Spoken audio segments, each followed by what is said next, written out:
Bonjour, je suis Cécile d'Investir ici à sa vie et aujourd'hui j'ai le grand plaisir d'être avec Franck Maes de Smart Video et qui est un super réalisateur aussi, qui fait des lancements scénarisés, on va parler de tout ça. Et Franck, j'avais envie de t'interviewer en fait parce que ton histoire je la trouve super inspirante déjà. Ouais. J'aime bien ton parcours, tu as évolué super vite. Merci. Et en plus tu as vraiment une identité très forte et j'aimerais qu'on parle de ça en fait.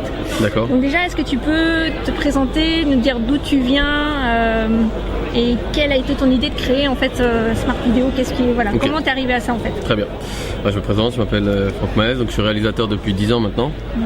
Et donc j'ai un blog qui s'appelle Smart Video qui explique aux gens comment faire des vidéos réussir pour donner envie aux gens de les regarder. Et donc moi j'ai eu l'idée de créer ce blog là, c'est tout simple, hein, faut rendre à César ce qui appartient à César, c'est Cédric qui m'a donné, Cédric Anissette, donc qui m'a donné l'idée de ce blog. Il m'a dit ouais, tu devrais apprendre aux gens justement pourquoi juste en parler et pourquoi pas faire un blog pour apprendre aux gens. Donc je me suis lancé et en fait au tout départ quand j'ai commencé la vidéo il y a 10 ans, je suis entièrement autodidacte parce que j'ai pas fait d'études. J'ai juste pris ma caméra, j'ai filmé mes potes en soirée. Et puis au fur et à mesure je me suis retrouvé à faire un clip, puis un court métrage, puis à travailler un tout petit peu dans la pub, puis après à travailler un peu avec des hommes politiques, puis après à me retrouver dans le web entrepreneuriat. Voilà un petit peu le parcours quoi. Ouais, beau parcours. Ouais. Mais comment t'es venu l'idée de se mettre à la vidéo? T'avais quel âge déjà? T'étais tout jeune parce que Non, c'était il y a 10 ans, donc je suis pas si jeune que ça. C'était il y a 10 ans, j'avais 26 ans. Ouais. En fait j'ai pris un caméscope et je voulais filmer comme ça nos soirées avec des amis. Bon, le montage était pas terrible, hein. Ouais, était pas terrible, mais mes potes ils ont bien aimé. Et puis de fil en aiguille, juste peut-être 2-3 semaines plus tard, j'ai un groupe qui m'a contacté parce que c'était des gens que je connaissais un des guitaristes. D'accord. Et il m'a dit ouais, ce serait bien que tu nous fasses notre clip. Bon, moi j'ai dit ouais, pourquoi pas, j'aime bien les challenges. J'ai fait le clip, en plus c'était du métal, j'écoute pas de métal. Et j'ai fait le clip et finalement ça s'est super bien passé. Sur le tournage on était plus de 80 personnes et le clip a été diffusé en télé. Il a fait la première fois qu'il a été diffusé, il était diffusé au Hard Rock Café à Paris. Donc c'était mon premier clip, je suis retombé tout de suite sur mes pattes, j'ai dit ouais c'est cool, faut continuer, donc j'ai fait un court métrage, puis voilà, tout s'est enchaîné en fait. Ouais. Et donc Smart Video, t'es passé donc à filmer avec le portable. Ouais. Donc ça c'est un peu tout de suite on s'est dit waouh, quand les gens parlent de matériel, ils parlent toujours de trucs, enfin ils posent toujours des questions, qu'est-ce qu'il faut comme matériel, ils pensent qu'il faut des trucs compliqués, et toi t'as cassé le truc en fait en disant vous pouvez filmer avec votre téléphone portable quel qu'il soit. Exactement. Et ça c'est venu comme ça quoi.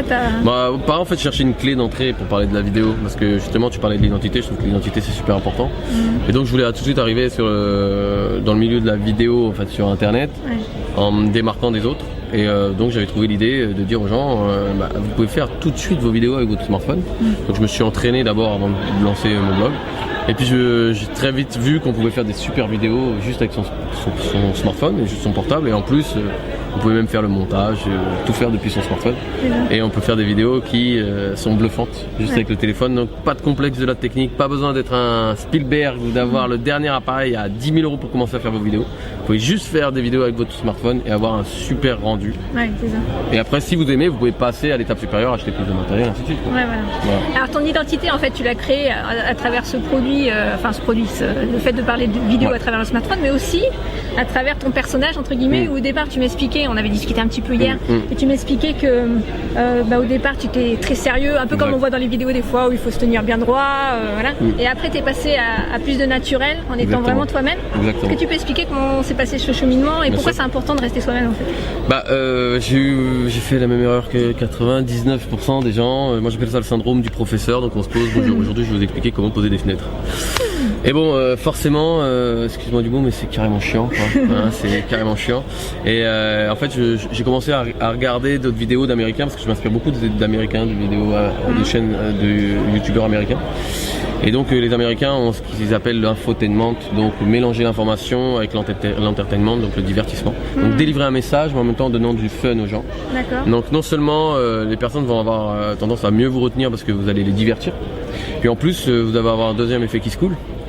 C'est que ça se trouve elles seront pas intéressées par votre sujet, mais le fait que votre vidéo sera fun, elles vont peut-être la partager ou elles vont adhérer à votre vidéo. Côté viral lié au fait que ce soit divertissant, humoristique, que tu utilises l'humour. Et du coup tu fais passer tes enseignements aussi comme ça quoi. Exactement, là j'ai une personne avec qui j'ai parlé hier, qui me suit sur ma chaîne, il m'a dit moi je veux pas faire de vidéo mais je te suis parce que j'adore tes vidéos. Donc l'un dans l'autre c'est comme ça quoi. Ouais, excellent. Donc c'est comme ça en fait, vraiment après je me suis dit ok, ça va pas du tout le syndrome du professeur, je m'en suis très vite rendu compte et puis en plus mes amis me disaient ouais ça te ressemble pas parce que moi j'aime bien me marrer, j'aime bien justement être cool, faut être cool, je pense qu'on peut faire du business, s'éclater et être cool. Ouais. Et donc après j'ai décidé de mettre en scène chacune de mes vidéos. Et donc, enfin pas chacune de mes vidéos mais beaucoup de mes vidéos et donc je mettais en scène, je mettais un petit scénario et c'est là que ça a vraiment beaucoup mieux fonctionné. C'est ça. Et donc c'est ce que je fais aussi avec de grands entrepreneurs comme ça. Voilà, donc on va en parler. Ouais. En fait, alors ça aussi, ça a été assez fulgurant parce que tu es passé donc tu as commencé à te faire connaître, j'imagine, par ces vidéos, par ces grands marketeurs. Ouais. Et ils se sont dit, tiens, il y a peut-être. Est-ce que c'est toi qui es allé vers eux ou est-ce que c'est eux qui sont venus vers toi? Comment c'est passé? Franchement, ça s'est fait assez naturellement. Ouais. Je sais que ce que je vais dire, il y a des gens qui se disent pas bien. Moi, je suis un peu anti-networking, c'est-à-dire que je me dis que quand ça doit se faire, ça va se faire. Après, je dis pas qu'il ne faut aller à aucun networking, il faut y aller de temps en temps, mais je pense que c'est le travail qui paye. Moi j'ai rencontré Cédric, on a travaillé ensemble sur une petite vidéo qui lui a apporté beaucoup de visibilité.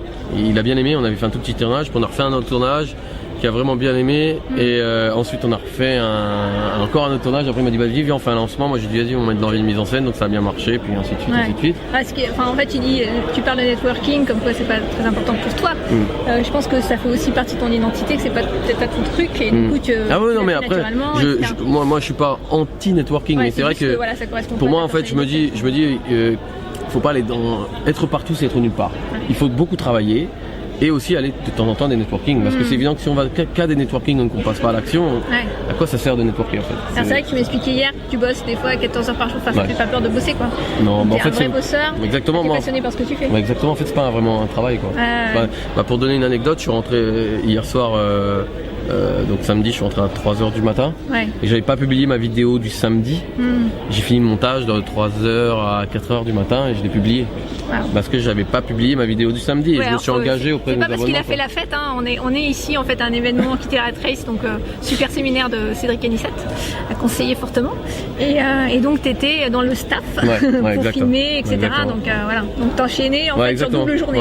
Et puis en plus c'est ce que je dis tout le temps à toutes les personnes qui me suivent sur YouTube, quoi qu'il se passe, il faut jamais s'arrêter de publier. Si votre femme elle est pas sympa, on s'arrête pas de publier. Si vous devez sortir le chien, on s'arrête pas de publier. Si le bébé pleure la nuit, vidéo avec le chien. on s'arrête jamais de publier parce que la personne qui vous suit, votre audience, elle s'en fout. Elle veut voir vos vidéos. Donc moi j'ai ma vidéo du samedi, donc c'est le concept de la vidéo du samedi. D'accord. Je l'ai fini, je l'ai publié. Excellent. Ouais. Et du coup, la vitesse d'implémentation, elle est importante. Enfin, pour monter, tu fais toi-même. Enfin ça dépend. Il y a certaines vidéos je les fais moi-même, d'autres je délègue quand j'ai pas envie de faire. D'accord. Ouais. En général, j'essaie de le faire moi-même sur mes vidéos créatives parce que c'est ma touche, c'est mon style par rapport au scénario. D'accord. Mais tout ce qui est plutôt simple, les vidéos du samedi, je les délègue. Alors, on va parler lancement scénarisé. Donc, tu as lancé ça avec des webmarketeurs qui sont bien connus sur la place maintenant du web marketing. Et ça, comment ça se passe? Comment t'es venu à ça? Et c'est vrai que c'est quelque chose de très original. Qu'est-ce que tu peux nous dire ce que c'est déjà, un lancement scénarisé? Bien sûr. Alors, un lancement scénarisé, c'est tout simplement un lancement comme un lancement orchestré, mais sauf qu'on y rajoute les principes du cinéma, donc c'est-à-dire des cliffhangers, rajouter la musique, la composition de la musique, parce que la composition originale du lancement de Cédric ou de Alexandre Ross par exemple, c'est des musiques originales qu'un compositeur a fait exprès. Donc on utilise vraiment des principes du cinéma qu'on adapte au web marketing. Donc moi j'appelle ça du storytelling marketing en fait. Donc on raconte des histoires, mais en même temps on y incorpore de la scénarisation pour donner du plaisir aux gens. On revient donc aussi au principe de l'infotainment, on délivre un message avec du fun et à la fin on peut faire du business. C'est ça, donc tu as suscité des émotions sur les gens, chez les gens pour qu'ils accrochent au truc et qu'il y ait des rebondissements, tu parlais cliffhanger, donc donner envie de voir la suite par exemple. Il y a beaucoup pendant un moment, parce que moi je suis arrivé vraiment par hasard dans ce milieu là et Cédric me faisait voir les lancements qui se faisaient, je trouvais ça un peu chiant quoi et ça se basait beaucoup sur la logique. Alors effectivement ça peut être une technique de vente aussi de se baser sur la logique, mais vraiment on achète vraiment avec les émotions en fait. La première pulsion d'achat se fait avec les émotions, c'est ce qu'on ressent quand on va acheter la chose. Le moment où j'ai un des membres de mon staff, il a acheté une trottinette électrique parce qu'il voulait aller au travail en trottinette électrique. Il n'avait pas 400 €, mais il a quand même payé 400 €. Pourquoi? Parce qu'il se voyait déjà sur la trottinette aller au travail. Et quand il est rentré chez lui, il s'est dit, quand il a fini son achat et qu'il y a réfléchi, non mais il a putain mais c'est quand même 400 €. Trop tard, il y avait la pulsion de l'émotion.